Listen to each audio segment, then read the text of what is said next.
Welcome to the Mind Muse podcast. I am your host, Christie Turley, and today I am speaking with Mark Victor Hansen and Dwyer Hansen about pivoting your destiny through the power of asking. We'll also talk about a simple tool that you can use that everyone has at their disposal to open the door to rekindle your dreams and actively pursue them. Mark Victor Hansen is an American inspirational and motivational speaker, trainer, and author. He is best known as the founder and co creator of the Chicken Soup for the Soul series, one of the most successful publishing franchises in the world today, with more than 500 million books sold internationally and more than 100 licensed products. His wife, Dwyer Hansen, is an international speaker, researcher, corporate consultant, author, and entrepreneur. And together, they travel the world speaking, inspiring, and teaching leadership. And they recently co wrote a book called Ask: The Bridge from Dreams to Your Destiny. I am super excited to dive into today's episode. So let's go. All right. Welcome, Crystal and Mark, to the show. Thank you. So happy to be here, Christy. Good to have you. So I remember this saying, and I'm not sure who said it, but they said the quality of your life depends on the quality of your questions. And that's what your book is all about. So I'd like to hear from you. Why did you write this book? What inspired you?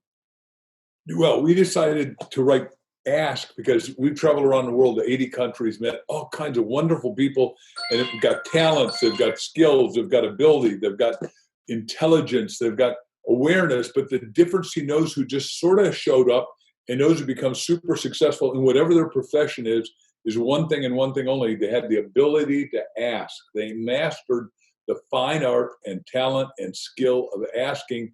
And so we said, well, wow, we could write to that. And as we did it, we wrote everything we could do, did all the research, it all went wonderful. And then we interviewed 26 superstar askers, and voila, a book. And now the book came out just a few days ago, April 28th, and it's rocking, and the people are changing their lives, and we're getting feedback at levels even beyond Chicken Soup, where I sold 500 million books. So it's like beyond amazing, and we're exceedingly thankful because we really want everyone to know what to do in these harsh times.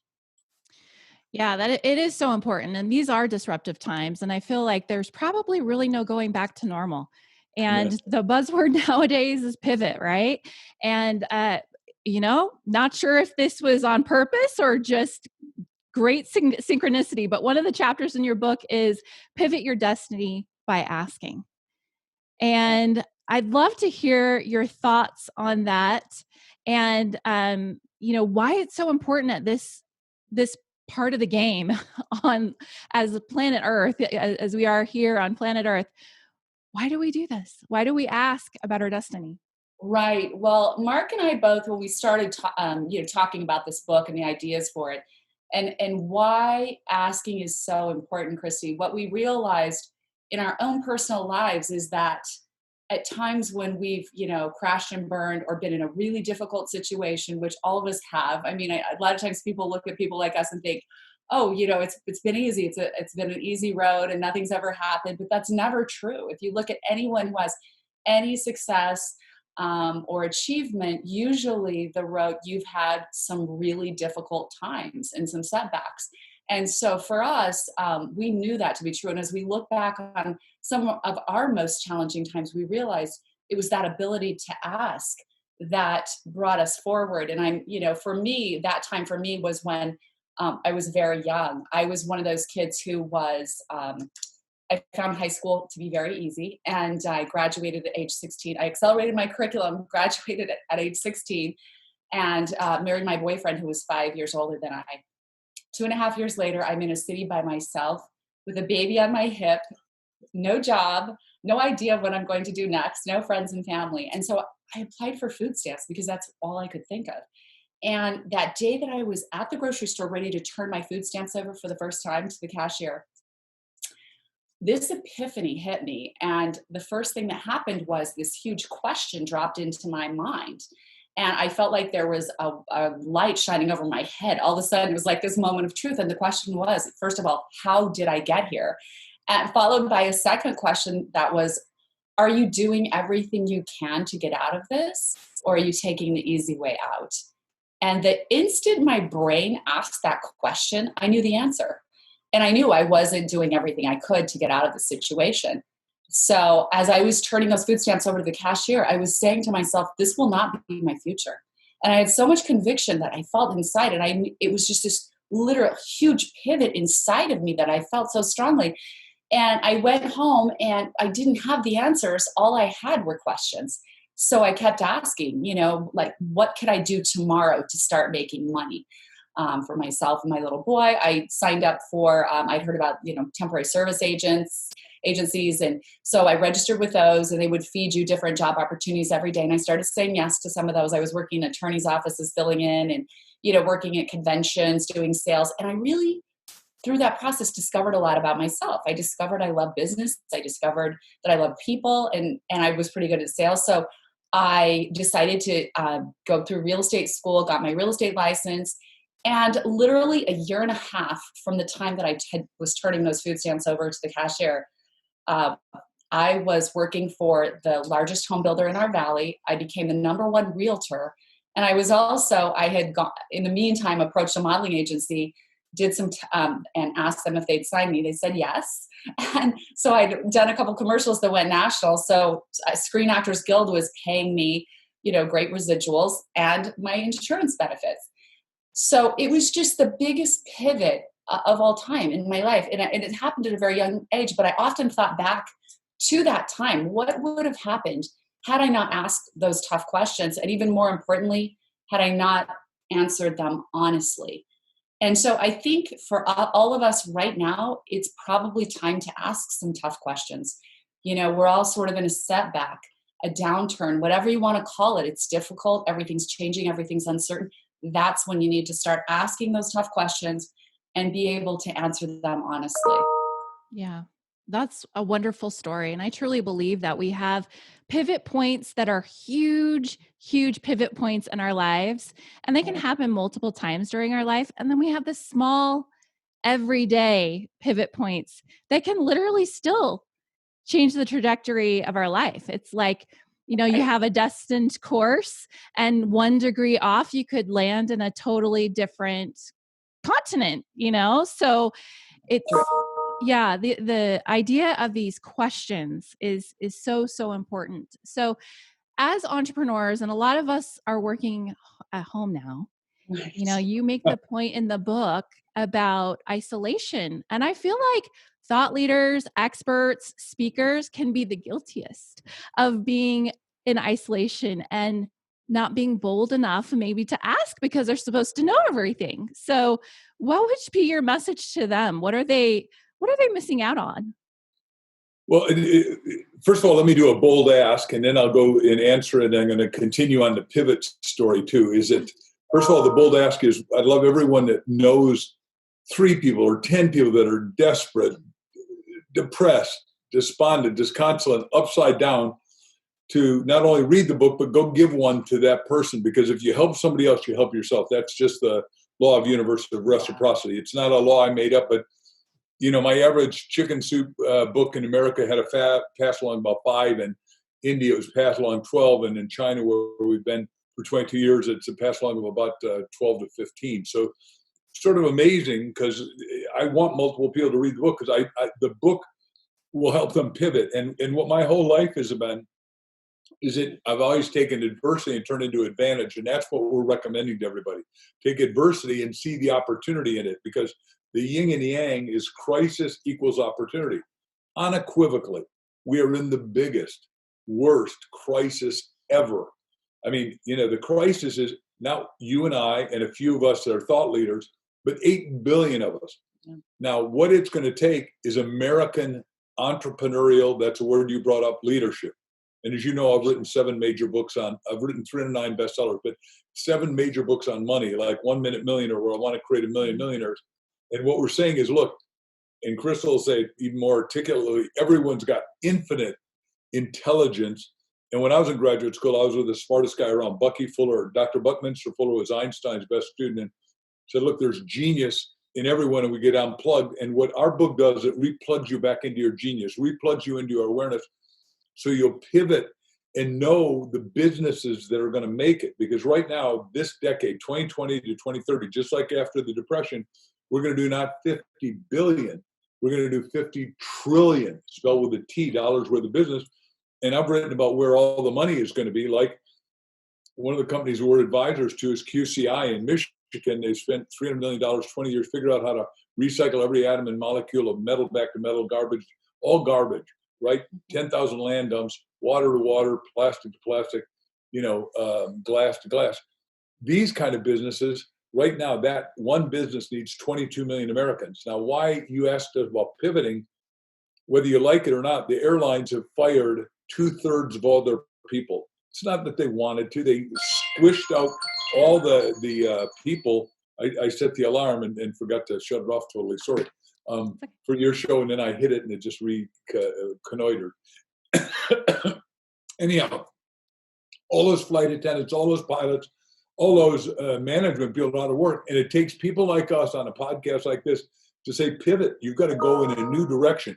You've got to read a book like Ask that asks you every question, so you sequentially go deeper at the 3 levels we're saying. Ask yourself, ask others, and ask God. Crystal asked herself, wait a second, is my life going to be one of a handout from the government and food stamps? And the answer is no, because every one of us has got, if you've got self-esteem, and that's what you've been building with your podcast and what the other leaders and speakers and thinkers and coaches are doing, each of us has to be resilient and strong inside so we can help everybody else be strong in the outside. Did I over answer your question? You answered it perfectly. And I also want to hear your answer to, well, first, let me just say this. I really believe, I agree with you that entrepreneurs and thought leaders, we need to be even more bold than we have been. Right. And we need to shine a light in this darkness that has, like you said, it's never been as chaotic. It's never been as dark. And the things that we're holding back, the things that have been on the back burner, the things that we've been not wanting to say, those are the things that need to come out right now. And I believe that your book lays a roadmap to do those soul searching, intuitive questions to find out why am I really here? And what is my gift that I really need to be sharing here? It might not be what I've been doing for the past 2 decades. It might be something new. What you're saying is exactly, the big guy said, don't hide your light under a bushel, right? Yes, And the point exactly. is, this thing you're saying about bold is, what did our friend Henry David Thoreau say? Go boldly and confidently in the direction of your desire and your dream, and magic will magically unfold.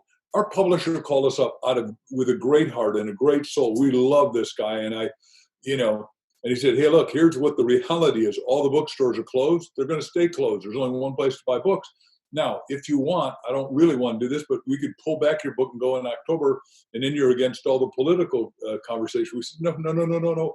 Look, I told you, I'd take adversity, turn it into advantage. And what we've done is we've been doing podcasts, which I didn't really know about probably 6 months ago, and now we're doing 4 or 5 a day. Now you say, well, wait a second. What has that got to do with self-confidence and self-esteem and self-initiative? It's self-initiative to action. It's self-determination in spite of the obstacle. And we're selling more books than anybody because we're doing it. Because the minute you take action, you build your self-confidence, you build your self-esteem, you build your self-love, your self-image, your self-awareness. You start to feel good about yourself. The more we contract, the worse we are. We're all born over-endowed. Chris will talk to this in a second, with 18 billion or whatever the real number of brain cells are. But they need us today to listen close to this podcast, make a decision, and then decide to go out and make provisions in our life that are bigger, better, stronger, more opportunistic, promote ourselves, promote others better than ever, because we've got to come back to work. We've got 4 viruses. You got the COVID virus, you got the fear virus, which is what I'm trying to cover with you right now. You get the whole virus of the economy, which is in a contractive state. It's not an expansive state. I mean, it broke our heart. We went and saw some stores closing, and then you got some other stuff. My wife's got a lot to add to that. Well, I just wanted to add that, I want to focus for a minute on these three channels that we talk about in the book, the three channels through which to ask. And those are ask yourself, ask others, and ask God. Mark mentioned that. But it's really important to start, back to what you were saying, Christy, to start with the ask yourself part, because this is our reflective journey. Okay. This is the time that we look at our lives and basically say, we say there are three categories under which to ask, because you were asking what questions everyone should ask right now. And it's really more about what super questions we should ask so that we can fill in more, smaller questions. And those three questions that we need to ask ourselves are, number one, where am I now? Really do that analysis, because you can't get where you're going. You can't move to a different place unless you know where you are. You need to understand where you are right now with everything, how you feel about things, what you think about everything, how it's working, how it's not working, the state of the world. So the first set of questions is, where am I now? The second set is, where do I want to be? Where do I want to be going? Right? I mean, really getting in touch with that. If I'm creating my perfect life, what does that look like? And all the questions that would fall under that. And then once you determine all those questions and start to ask the questions and listen to those answers, then the next question is, what specific actions do I need to take to get there? And so those three master questions are so important for everyone to start asking right now, because that will start to create the architecture for your life. You can't build a new life without a plan. You can't build a house without having architecture, right? Your life is the same way. If we just keep, sort of hurtling through space without direction, right? We feel out of control. Of course we feel out of control, because we haven't stopped to slow down, figure out where we are, where we want to be, and what are the action steps to get there. And when you start to, do that process, you will start to come alive. It is truly magical, this asking process. It's such a simple tool, but so profoundly transformational. And that's why Mark and I wanted to write this whole book on it, because we realized, like, this is the thing, this is the answer. And we say in the book, asking is the answer. Ironically, right? Right? And I love how you formulated the questions too, because you started with what?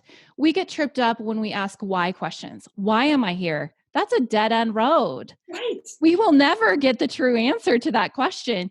But if we can understand the what and ask what questions like you laid out there, that's brilliant. And I'm glad you did that. And I totally agree with you guys. Mark had said about expanding and contracting. Yeah. It's true. Even in nature, we are even the plants, anything growing, animals, they're either growing, living, or contracting and dying. And asking ourselves, what side are we on right now? Is Right. truly, yeah. Go ahead. And it's the most exciting time ever. And one of the stories we have that sort of explains the isolationism and the entrepreneurship that you talk about is Jim Stovall, who is a superstar now. But when he was 19, he was strong, he was fast, he had endurance, he wanted to be an NFL player. He gets recruited. And the doctor comes back after the medical and says, "Kid, I'm sorry, but in 6 months, you're going to be totally, permanently, and forever blind." Well, now he's self-incarcerated in a 9x12 room, and he's got three things. He's got a telephone, a television, and a radio. And he's complaining, and his mother says, "Jimmy, off to the blind meeting. Maybe they can tell you something." Well, he gets there near an echo chamber of negativity. So let me just do that one, and then I'll do the big point. The little point is, you got to shut off media. 15 minutes of negative media is all any of us can really absorb, because your mind is self-suggestible. So you want to inundate it with positivity and the kind of books and tapes and videos that we make and you make and the people in this industry make. So he goes to his blind meeting. Fortuitously sits with a great woman named Kathy, who's a blind stenographer. And he said, in the old days, man, I love watching movies, and I can see somebody throw a right hook. Somebody ought to narrate that. She just got up and asked the question that pivots everybody. Wait a second. We're somebody. Why can't we do something? Now, everybody watching or listening or thinking about this has something that needs fixing that is cashable with a substantial profit on it. So what they created was blind TV. It's called narrative TV. and 10 million people, 14 million people pay $10 a month. That's pretty serious, big business. And that would be great. But a while back, I get invited to, I'm selling 15 million books a year, and I get this, it said, you got to read this. This is going to be the best book you ever read, called The Ultimate Gift. And would you write the forward to it and the endorsement? I go, wow. I read it, and I was just so touched. I did both. But on the back, I wrote, this book is so clear, so visual, it has to be a movie. Well, it became a movie and made $100 million for me. That's why I teach people. They can go to my website and learn how I teach people to write books, because everyone's got a book in them, and it can be profitable in a multiplicity of ways. Well, Jim says, if I live to be 100, there won't be a day I don't wake up praying and thanking you coming into my life for my books and my movies. But we interviewed him for our book, Ask, which I suspect we sent you a copy electronically or otherwise. The Bridge from Your Dream to Destiny. He wrote the best last line ever. He said, as a blind guy, I now write books that I can't read, and I make movies that I can't watch. So the biblical line is, what you meant for my harm, God meant for my good. And what each of us has got to do is rise up to that penultimate of stories and find the entrepreneur inside of us that takes low value, makes it high value to the marketplace, the future, and creates a fortune for yourself and your family. Yeah. And I really feel like we've been in this place for a couple of years, but what I will say is we've been in this place of, how can I make more money, as opposed to how can I serve more people with my message? And there's a shift. There's definitely a shift going from transactional type marketing to transformational and transcendental marketing. And that, that story is unbelievable. Great share. And it's the same principle, when something really tragic or terrible happens, ask the questions. When you start asking the questions, those answers will pull you right back out if you're listening, if you're paying attention. But I love what you said about transformation, sort of refocusing. I think, when people feel vulnerable, it does sort of bring your humanity out. But it's interesting because Mark and I are creating a new course called Ask for Riches. And, we say in the course, so riches are about mindset, right? Mm-hmm. So if you wrote down, what you would be doing if you were rich and successful, right? What if you just sat down and said, okay, I'm pretend you're already rich and successful, like you want to be. What would you be doing with your time? Who would you be talking to? What types of things would you be enjoying? What types of projects would you want to engage in? Oftentimes when people do that, they realize that it's not so different from their life now. It's not like, they want to become this billionaire with 3 yachts. It's just, so I think that's an important thing is, that the gratitude piece, like ask yourself every day what you're thankful for, what things you have to celebrate, because we all have that. And and mindset is so important. If we don't first start with gratitude, with realizing gratitude is nothing more than realizing what you have, like noticing what you have. And if you don't stop to do that, you probably won't attract anything else. And if you do, say you attract all the riches you ever wanted, you won't be any happier if you don't have the ability to feel gratitude, because you won't notice that anyway. You won't acknowledge all the good in your life if you're not already doing it. So it always starts from asking yourself what you have now that's valuable, important, and wonderful to you, But it's an amazing exercise. And also as a transformational life coach and clinical hypnotherapist, I teach people that in spite of all this chaos that's going around outside, we're all looking at that, and it's easy to take your cues from that. It's easy to get upset and depressed and freaked out, actually. But like Mark said, we need to shut that off. We need to really limit that, because that is programming our mind. It's programming our mind in a fear-based way, and that's really going into our primitive brain. When we get into fear, we start to go into primitive brain instead of creative brain. So we shut that off and just start to imagine the life we want. If you don't shut that off, you will be programming your mind to exactly the opposite of what you truly want. So that's how critical it is. It's so important to check out of the negativity and start to focus on everything good, focus on what you're grateful for, ask the questions. If I were perfectly rich and successful, what would I be doing? And, and then those 3 sets of questions that we talked about, because that starts to shift your paradigm immediately. It's just a fascinating process. Yeah. And the ironic thing is, if you want to have an exponential business as opposed to a linear business, it really involves seeing what's underneath. The riches are underneath. I just wrote a post about this the other day. It's connecting within, and there's a line that seek ye first the treasures in heaven, and when you place your emphasis there, all the earthly monetary rewards will follow if you can truly look within, really get to know your gifts, Mm-hmm. and not just what you think you are and what other people have told you are, but learn who you really, really are.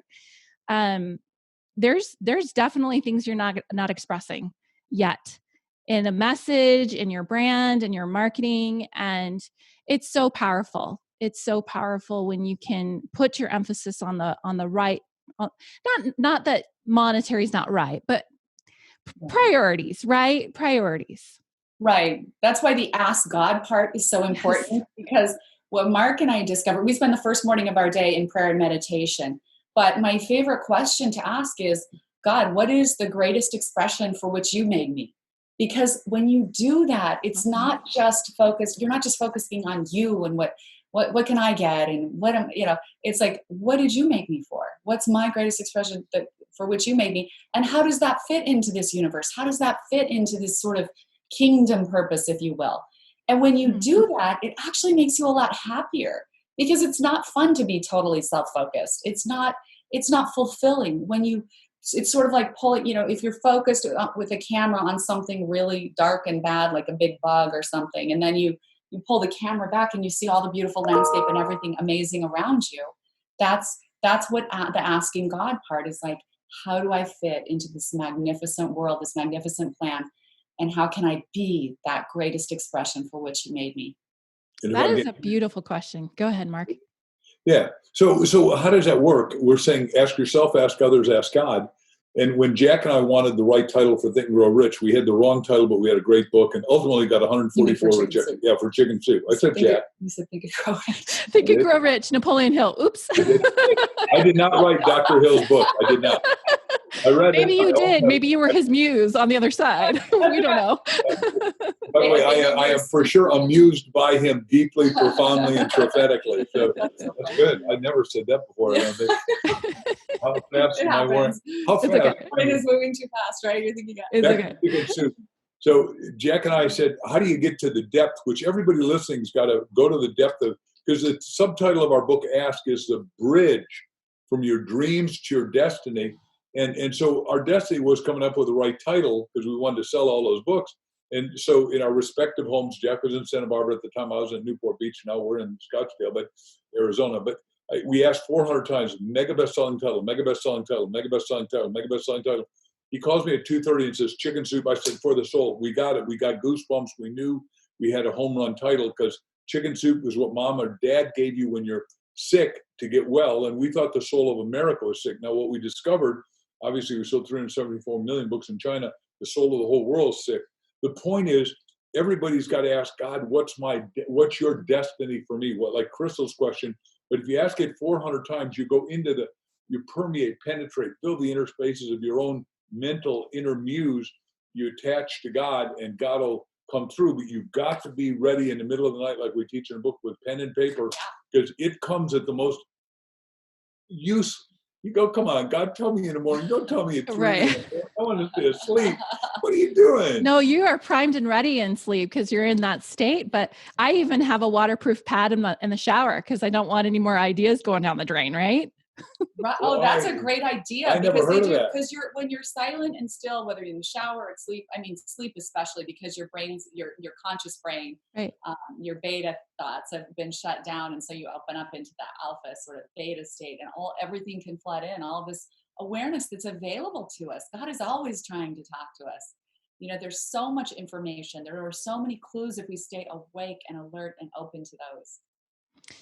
Yeah, I agree. And I want to also touch on what Mark just said about creating that bestseller title. I think this is a brilliant way to create.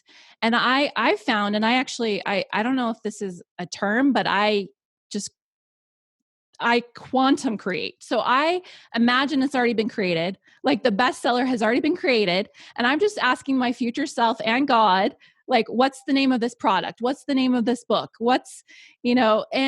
And I tell you, the best ideas come, the most creative ideas. And it just ones that give you goosebumps. And you're like, yes, that's it. And all you got to do is ask, right?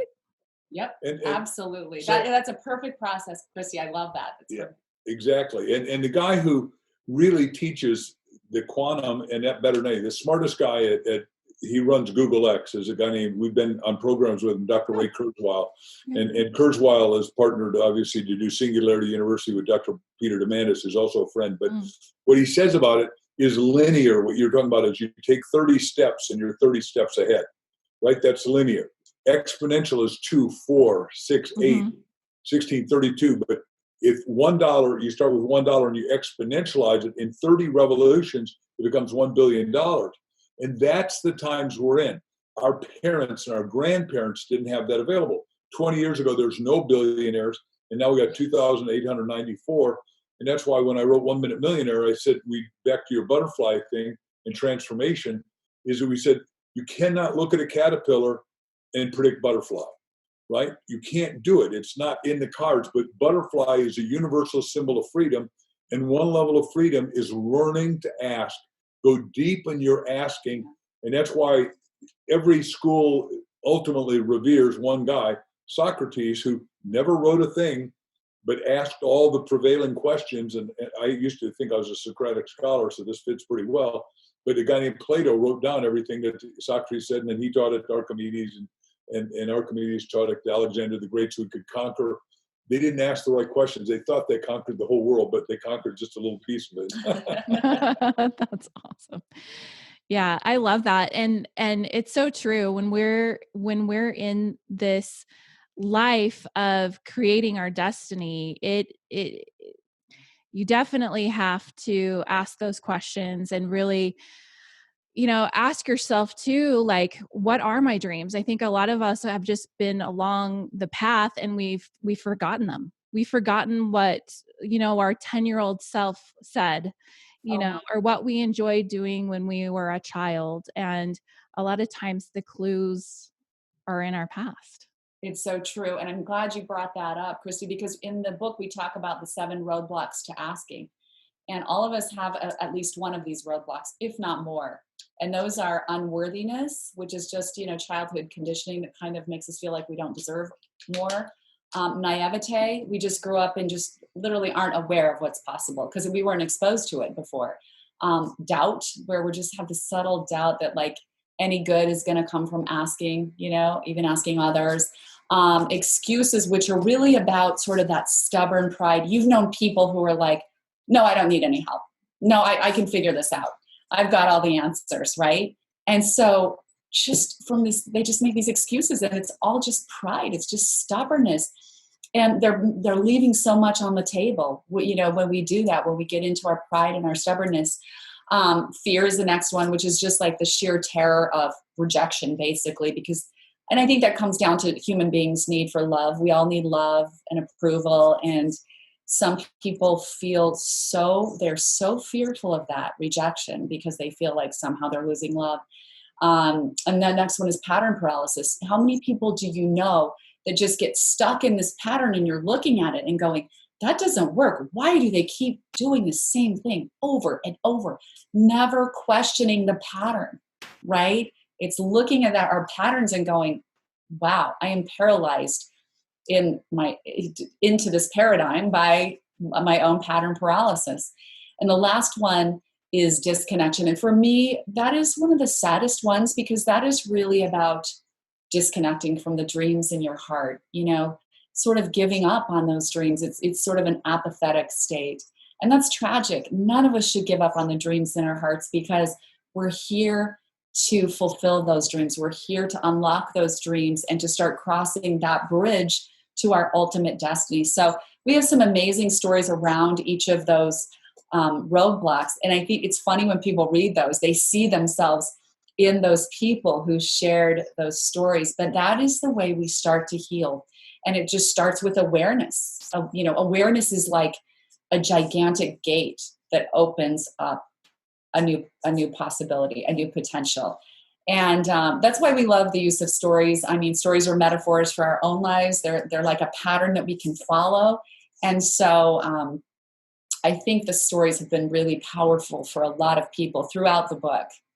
Yeah, we learn best through stories. Stories and archetypes are embedded in our subconscious mind. It's part of the collective unconscious, like Carl Jung, the founder of psychology, talks about. And it's super smart. You have so many stories in the book because that really is how people will learn and retain. So that's good. So Mark, you talk about the punchline. What's the punchline? Okay, so we have a great story in there by a wonderful friend named Dan Clark, who you probably know, and you probably heard him speak. And he gave us a couple stories in the original Chicken Soup for the Soul book that were just beyond. Like, I wish I had a brother like that, and Bopsy. And what happens is that he is also a gold medal Nashville singer, which most people don't know. He's 6'5", bigger than life, and a great storyteller. But what happened is that he says, what makes your life work is if you start with a punchline. So whether he's writing a story like Bopsy or a brother like that, or writing a hit song again, and he's got like 400 of them or something, but I don't know the number, but a lot. And then he always starts with a punchline. And what we say in our book is you start at the end. Where is it you want this story to end up? And what we wanted to do is the punchline for us, and adding what Dan said, is the punchline is we want everyone to master the fine art of asking. And the way we're going to do that is we ask everybody after they get a book to read it, and then go to askthebookclub.com and join our book club. It's free. And once a month, we're going to answer any question you could possibly have. And until the people are exhausted, or we are, one of those two, I don't know which will come first. But we really want the world to be able to flex our metaphorical muscles, biceps and triceps in our brain and soul and mind and heart, and really get this thing of asking down, because it'll profoundly and prophetically change your life, especially as we're trying, like you started this show, to repivot to go to a higher, better, stronger, more important place, more meaningful, purposeful. Yeah, that's so true. Because what's it all for? I think all of us kind of reach a point where maybe we've received all the status or the money or the possessions or the family or the accolades that we could ever ask for. And we ask ourselves, well, what is this all for? And if you haven't hit that point yet, it might be coming unless you ask these important questions, right? Well, we did a story. We interviewed a guy, and it's two parts to his story. A guy named one of our neighbors who hired me for the first time 40 years ago to speak to his real estate guys. And now he's a billionaire. But he sat with one of his best friends, Greg Haig is his name, and now he owns 72 Hour Real Estate, which is an amazing electronic real estate company, but virtual company. But it is amazing that Greg has got everything. He's got 9 motorcycles. He's got 2 jets. He's got 2 mansions. He's been around the world. And he's feeling sort of bored, all of what you're saying. And he sits with his best friend, and he said, hey, something isn't right. I got everything anyone could possibly want, and I don't have, what am I asking? He said, what's your definition of happiness? Is that the best question?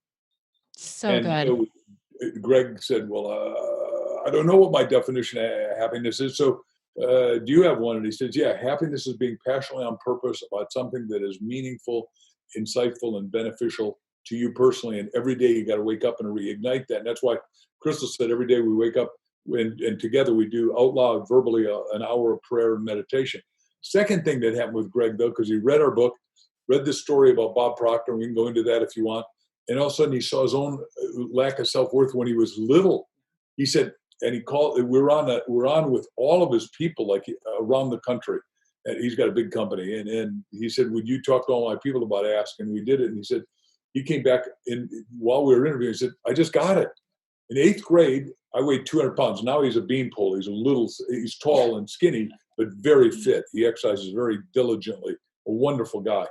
And he said, but I was 200 pounds in 8th grade. And I wanted to ask that girl next door out to the eighth grade prom, and I told my dad, her dad was named Chubby, and that's why he was imitating his dad. He became Chubby because he thought that was the way to get rolled. And he said, every night I'd go back to that phone, and the phone turned red, and it turned evil, it turned angry, and I just couldn't call the neighbor next door. And then he said, the worst part of my low self-esteem and my low self-worth is I went, Dad says, well, did you call her? Did you call her? Did you get the date to the prize? He said, the worst case, when you got low self-esteem, I lied to Dad. He said, I can't forgive myself. Dad's gone, so I can't apologize. So I've apologized to him in heaven. He said, I told him, no, she's going with a football player. She wouldn't go with a fat kid. And he said, man, I didn't know I had bad self-worth and I had to overcome it. That's why it's so amazing what you just said is to read stories, to read parables, to read metaphors. And what happens is all of a sudden you get the story and you go, I got it. I can change. And then you also can forgive yourself for some of the stuff like Greg got sucked into and didn't know he was. And his dad, a brilliant man, I'm sure, like Greg is, didn't know enough to see that his son was in high hurt. I love that. Yeah. And we can go further into that story that you mentioned previously if you'd like. Which you one? mentioned, now I forgot. Proctor? Yeah, the Bob Proctor story. Oh, and I also like the Lynn Marquis. Do the Lynn Marquis first and I'll do Bob Proctor. Yeah, I think, just since we're talking about asking others right now, because I just love this story, but because so many of us are afraid to ask others. And we did a lot of research for the book, and it showed like going into the study, people's perception would be that if they ask someone, they'd appear to be pushy or obnoxious, so they don't ask, or they might appear, if they're asking for information or advice, or asking too many questions about something they don't know, they might appear to be ignorant, stupid, uninformed. So because of those reasons, people don't ask. They don't ask others. The second part of asking, the asking others part. But the truth of it is, the studies revealed that if you ask somebody for something, for help, for information, for advice, you are 80% more likely to get your needs granted, to get your request granted. So really, science is showing us there's no reason not to ask. So it's so important to get over those roadblocks that we all have. It also showed that and this is back to the curiosity part that we started, talking about in the beginning, that people who, when you're with your business colleague or a date or anyone, if you ask more questions, you are perceived to be more likable. And in the dating scenario, then the study that Harvard did, daters who asked more questions of the other person were more likely to get a second date. So it's so important to ask those deep probing questions to others and really listen to the answer. This is part of the connection thing. Part of being a resource to one another is, don't just ask the question, then move on to yourself, And it applies to business as well. If you want to sell something, a lot of people go in. We have a great story with Preston Weeks, who says, they captured this big behemoth. They beat out a big behemoth in business because they didn't go in and just try to sell, here's our stuff, here's how great it is, this is what I want to sell you. That never works. The best thing to do is to go in and ask them what their needs are. What are your needs? In a perfect world, what would you like to see? If you could have everything, done the way you wanted it to be done, what does that look like? And then you just try to fill their needs. So the asking part is so important. So back to Lynn Marquis' story. Lynn was a woman who came out of college and knew exactly what she wanted to do. She knew she wanted to go into the nonprofit space. She just loved it. She loved the idea of helping people, making a difference. So she decided to put this summer camp together for disadvantaged kids, because it's very hard for the parents of those kids. They can't afford camps and there's nothing to do. And then camps are very expensive. So she put together this fantastic camp that went on for a long time.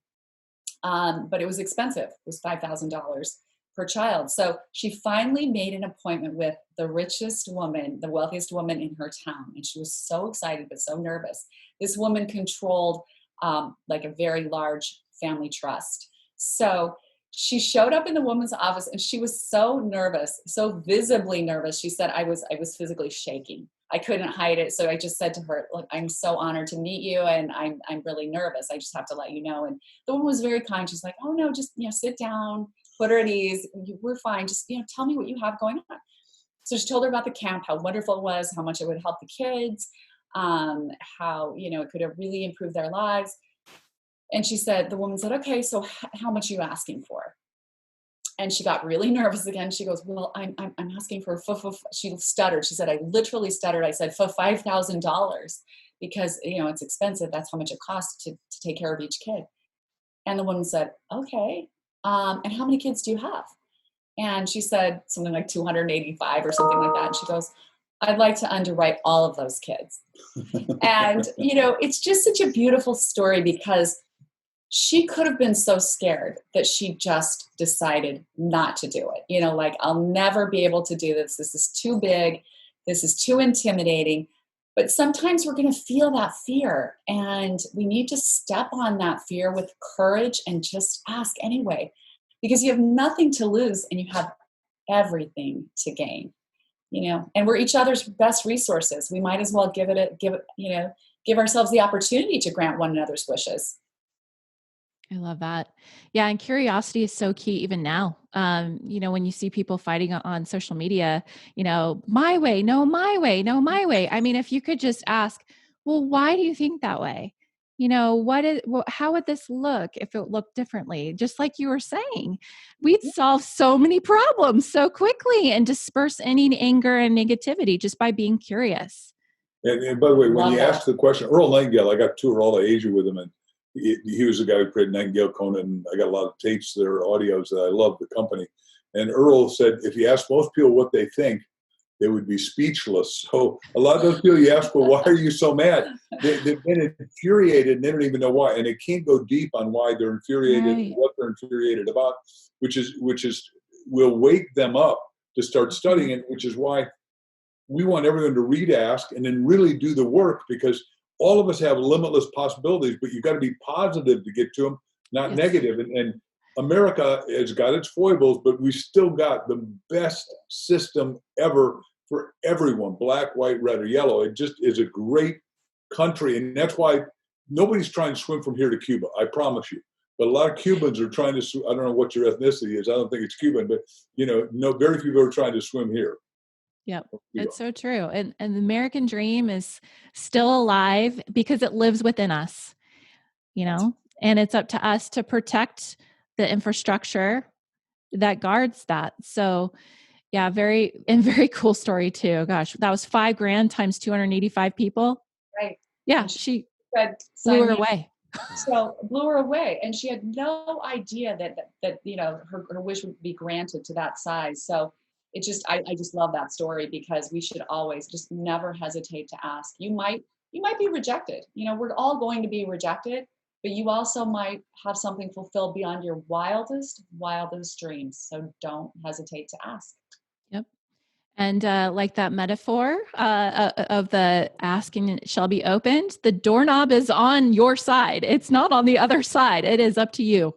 Always up to Yeah, and you. all of us are going to get rejected. When I went bankrupt in 1974 and I lost $2 million in one day, I literally had to check a book at the library, How to Go Bankrupt by Yourself, on the courts of the Eastern Long Island. And the guy, a lawyer, an ambulance chaser, comes up and says, buddy, I can get you bankrupt for $300. I said, pal, if I had $300, I wouldn't go bankrupt right now. That's how fast this has switched for a lot of people, Yeah. that they're having to pivot and they're having to rethink it. Well, fortuitously, I was sleeping in a sleeping bag in front of another guy's room, and all of a sudden, I was asking myself, what do I want to do? Well, I want to talk to people that care about things that matter, that would make a life-changing difference. So I go down to my 3 roommates. I'm living in Hicksville, what an appropriate name, Long Island, New York. And I said to my roommates, hey, I want to be a speaker, I think. Do you know anyone who's young, that's not a cotton top, that's not a lawyer, that's not famous, that's not a celebrity or medical doctor? And I said, yeah, this kid is out talking in Hauppauge, Long Island. Here's my ticket. I can't go. And it's a half hour away. I jumped in. The only thing the bankruptcy courts had not taken, a beat up old $400 pitted window, permanently air conditioned Volkswagen. Man, I raced out there for 3 hours. This wonderful guy, Chip Collins, who became my best friend, just mesmerized the audience. At the end of which I asked him, I walked up and I said, Chip, tell me how you do what you do. Now, he'd been the top salesman at Kodak. He's years older than me. But I said, I'll take you to lunch. I'll buy you lunch. And he said, look, kid, if you'll stay out of real estate, that's my market here in the 5 boroughs, I'll teach you how to do it in life insurance. He told me exactly what to do, how to do it. And he said, I'm not ever going to see you again. Chance you make it is 1 in 1,000. I said, no, you don't know my desire level. If you got white hot desire, if it's a magnificent obsession, you are unstoppable. I was unstoppable. First 3 years, only Tony Robbins and I, as far as I know, did 1,000 talks a year. Remember what I said, to get self-confidence, you got to take massive right action to overcome every obstacle, to overcome every doubt, indecision. You got to keep asking yourself, how can I do it? Not how can I do it? Because the subconscious doesn't care, right? They'll figure out positive, I asked the wrong question. How do you go bankrupt? I went bankrupt. Anyhow, I did 1,000 talks. I was doing them as early as 6 in the morning, as late as 10 at night. In between, the only thing I had to do is sell more seminars. And I learned the industry. I listened to all the tapes. And that's the other thing. I said a minute ago, you got to shut off all the negativity, but you got to to get rid of a bad habit, you got to transplant it with a good habit. And the good habit is you got to watch positive podcasts. You got to read positive books like the ones we write and listen to positive audios. And both of us have a ton of audios at Nightingale Conant and all those places. And, I'm going to put in a shameless pitch. If you haven't listened to my tapes, How to Think Bigger Than You Ever Thought You Could Think, it'll wake up the bigness of your soul, because the first thing you ask about questioning, one of the lines I wrote in the book is obviously the size of your question determines the size of your result. When the publishers read my wow of a business plan and said, you're going to sell 1 billion books, get out of here. You haven't even sold 1 million. I said, yeah, but I will. And I wrote down, we sell 1.5 million in a year and a half. We did it. And then 5 million in a year, and then 10 million, and then 15 million a year. So you can do anything, but you gotta, back to our ask what is it you want? And then number 2, you got to ask yourself, do I have it in writing there? I'm looking at it regularly. And we teach in the book, make a little 3x5 card and write, I am so happy. And then whatever it is. In our case, Jack and I, I'm so happy I'm selling 1.5 million in a year and a half. In this case, we think we got to help 1 million Americans get out of the do, get out of despondency, get out of the depression by Christmas of this year, because our ship is sinking because of a lot of lies that are being told right now. And the government's got to open up. And when it does, you've got to be rip-roaringly ready. You've got to be physically strong, mentally strong, spiritually strong. And you've got to go attack whatever business it is with vim, vigor, vitality, excitement, and stay excited. And the only thing that saved me when I was bankrupt, driving around that Volkswagen until I got money going, is back then we had big tape recorders called Sony. They were this big. I remember. You remember those? Yeah. Okay. So I remember holding it up to my ear, and I'm sure I look stupid because I'm in a floor going like this. That's awesome. But it worked. And I'm here today, knock on wood, to tell everybody we all have to find our own acres of diamonds, that inside treasure that you called, because the big guy said, look, where I am, you may be, and there's dimensionality to that. And our inner dimensionality is what allows the outer dimensionality to manifest. So well said. Well, let's wrap up here. I love it. Well, you just made it up, you said? I just made that up. Well, we got an exclusive on a really good quote there. So write that one down. That was good. So why don't we wrap up and you tell us how we can learn more about you each have businesses. I mean, multiple businesses and books and Audible and all that. Tell us about that, and then end us on a final thought or a final nugget of wisdom. Perfect. Okay, Christy. So I'll go first. So a lot of people are needing a little help. I have my website, crystalvisionlife.com. I have a lot of audios that are available, freedom from anxiety, living free of depression, the Garden of New Beginnings, things that are just great tools. So you check out my website and click on those. It'll take you to Audible. You can see what's there. There's also a free audio that's called Purge Messy Thinking. So that's free. So go to my site and get that. Purge Messy Thinking, Crystal Dwyer, it's crystalvisionlife.com so my website is. So you can follow us on Facebook, Twitter, all of the above, Instagram. I'm Crystal Dwyer Hansen, and Mark is, of course, Mark Victor Hansen. And then the book, of course, Ask. We just really hope everybody gets this as a resource. I don't think there's a better time for us to be able to use this tool. And if you get the book and you want to join the book club, please go to Ask the Book Club. After you get the book, go to askthebookclub.com and you can just, we'll send you an invitation. Just put in your email. So as far as a final nugget, I would say that truly there is no mechanism that has the ability to reveal what is hidden like asking does. So please take that time with yourself every day to sit down and ask yourself all of these questions, and then really have the honesty and strength and courage to follow the answers. I love it. Thank you both. And then mine is, as she said, is Mark, M-A-R-K, Victor, V-I-C-T-R, Hansen, H-A-N-S-E-N, in a Danish way, .com. And you can watch the videos, and we really will help you. We'll give you some free stuff, but it is up to you to do all this greatness. And what we found is ask is literally the bridge, the only bridge. There's no other bridge. There's no easier bridge. It comes as standard operating equipment at birth.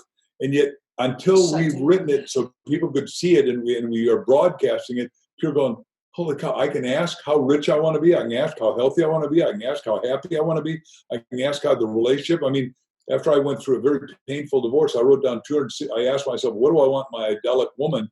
And I wrote down 267 things I wanted. And I never told her until after we got married, but I put down victory purple. You never cross out your goals. You just add to them. And purple is God's highest color, top of the rainbow, all that good stuff.